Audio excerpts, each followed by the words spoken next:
Yo guys, what's up? Welcome to another video, and today we have part 4 of the Aston Villa Pyramid. If you didn't check out the previous episodes, we have a recap of part 3 on the screen.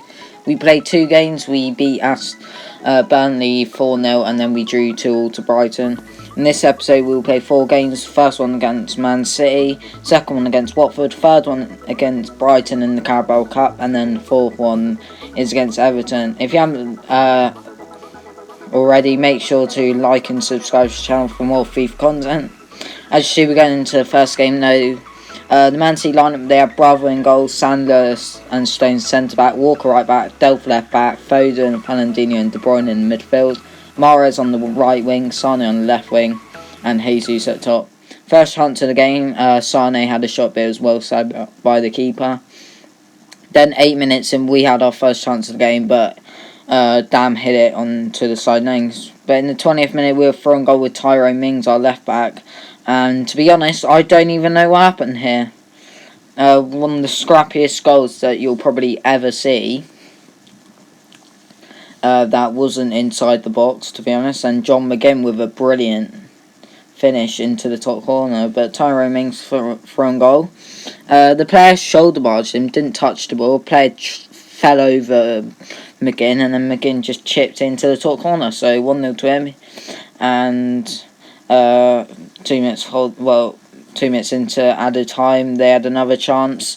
They were saved from the keeper, and from the corner from that shot, they had another header, which was also saved by Kalinic. And at the break, we were winning 1-0 against Man City. So great half from us.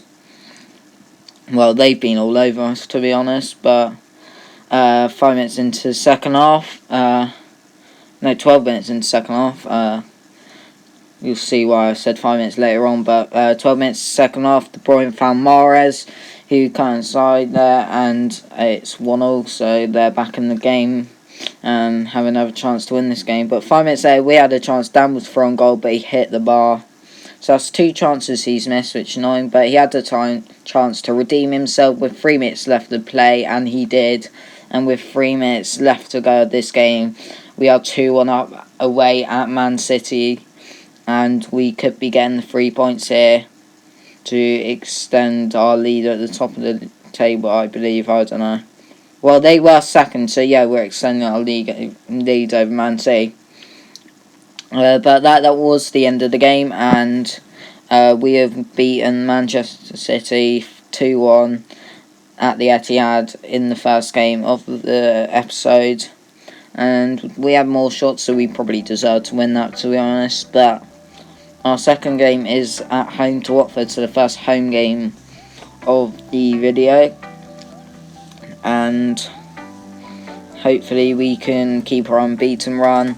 The Watford lineup, they have Ramos in goal, Mariappa and Prodl centre back, Firmino right back, Colbass left back, Clevy and Doucouré in midfield, with Hughes at right cam, I'm assuming, Seymour at left cam, and Andre Gray and Troy Deeney at top. First chance of the game, saved by Kalinic, and then with 2 hands beat, I'm going to be honest here, I pressed the X button there to clear the ball, not to slide tackle Troy Deeney, but he made a foul on him, and Watford, with 4 minutes of the half left, have a penalty. So he saved the ball. He was going to the ball, then he just turned around and just 2-footed Deeney for no reason. But they got a penalty, no red card, luckily. But unfortunately, we didn't save it, and Watford take the lead. So first time going behind at home this season, and it's because of penalty, which I didn't mean to make. It was just unlucky that he just went for the player instead of the ball. But that was the end of the first half. Pretty boring half, as Watford led 1-0. As you see, it was pretty even, 4 shots each. But to be honest, the second half was the most boring thing ever. Each team had 1 shot each in that second half, and they were both poor shots. So that's the end of the game. Watford win 1-0, and that is our first loss of the season. So our unbeaten run has ended against Watford at home, which is annoying, but we're still doing well in the league, and that's all that matters. But just before we go into our first Carabao Cup game, we had an international management offer from Northern Ireland, which we rejected. And now going into that third game of the episode, against Brighton, and I believe their squad is the exact same as the one they played us earlier on in the season. So don't need to explain that. We have gone for a completely changed 11 now for the cup, so 11 changes for us, and hopefully we could do well. But the first chance of the game fell 3 minutes in. Andre Green making a brilliant run, crossed into Kozia, and I had no idea how he missed, to be honest.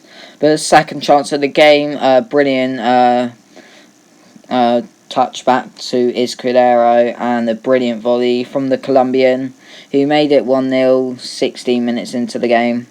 Corner whipped in, just played back to him by Glenn Murray, and a brilliant finish, and Brighton had the lead. But Murray whipping it in again to Izquierdo, and I believe it was headed by Hutton, and then Davy Proper headed it in from the back post into the goal, and half an hour into this game we are already 2-0 down, so I don't know what's happening. I know we're playing our backup side against Brighton's first team, so that's probably the reason, but we're not doing that well anymore. Our form's just suddenly dropped after we beat Man City, but we're 2-0 down at the break, and to be honest, we need to sort this out, because at the moment we're going out the car. So we need to sort it out. So 5 minutes into the game, Kodja found Adama, and Adama has got us goal back. So we are straight back into this game. 5 minutes into the second half. We've halved the deficit. And not the greatest finish. It was poor positioning from Matt Ryan, but a goal's gone. We'll take that. But unfortunately, we couldn't do anything else that game. We had a few chances that weren't worthy of being in the highlights, and that is the end of the game. So Brighton celebrating like they won the World Cup, but they are through to the fourth round of the Carabao Cup against Aston Villa. So good for them, but unfortunate. They did deserve it, to be honest, but it was unfortunately we lost that game, because we had chances so we just couldn't take them, especially that Kozia won 3 minutes into the game. Don't know how he missed.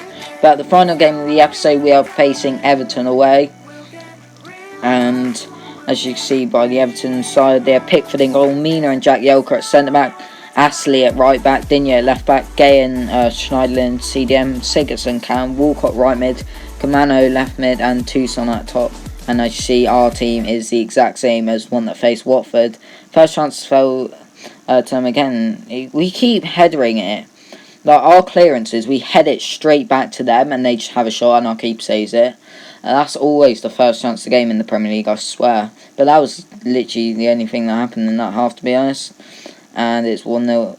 It's 0-0. And now, 4 minutes into this half, some brilliant teamwork. First time passes from Sigurdsson, Gay, and Walcott. And Idris Gana Gay has given Everton the lead. And they could have doubled their lead here with a header by Tucson, but it was a good save from Kalinach. And we could have levelled it here. McGinn found Abraham, who should have scored, but he hit the bar.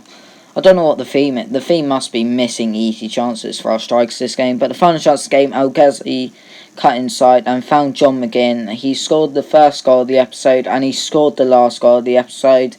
And it is 1-1 now, with 1 minute of added time to go, and we have rescued a point here at Goodison Park, and brilliant from El Ghazi to find him, and not the greatest finisher. It was like Guerrero's goal for QPR, like the angle, keeper could have saved it but he didn't, and it is 1-1, and that was the end of the game, pretty much last chance and kick of the game. So full time the last game of the episode, and it finishes 1-1. So we've had one win to start the episode, 2 losses in a row, including our Carabao Cup loss, and a draw at Goodison Park to end it. So not a bad result against Everton away, considering in real life they beat Man U 4-0 at home. So pretty good result for us, I guess. But to round off the episode, we have a monthly scouting update from our English, to try and find some English prospects. We found 2. We found Morgan Phillips and I don't even remember the other guy, to be honest, but you saw it on the screen. And we've also Jordan Lewis, that's the other one, who's goalkeeper, and Phillips is centre mid. And we've also got another centre mid, which our scout feature star, a 15-year-old German centre mid. So hopefully he can be like the next Mateus or Ballack. Hopefully we'll see him in a few episodes of Turn 16. But that's going to end this video. Thanks for watching. Make sure to like and subscribe. In the next episode we'll face Arsenal, Norwich and Bournemouth. So go check that out. And hopefully I'll see you guys then for another video very soon. Goodbye.